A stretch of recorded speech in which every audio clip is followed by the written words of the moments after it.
So after we got done taking apart the whole motor, found out the number 4 cylinder lost too much oil due to not having enough oil in the motor to begin with.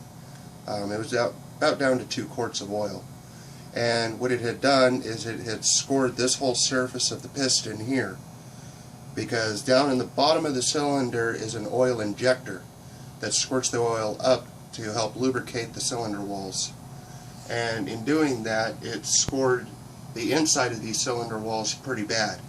So the noise we were getting was actually the piston slapping against the cylinders, going back and forth as it was in motion.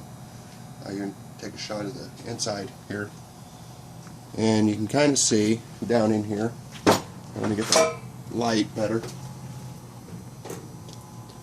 but you can see down here in that cylinder that it had did some heavy scoring, especially down at the very bottom. After miking it, we've come to that it is at its maximum wear pattern, or wear, that this cylinder can have. So we're still lucky enough that we can go and bore this thing out to go to the next size piston larger and still salvage this motor.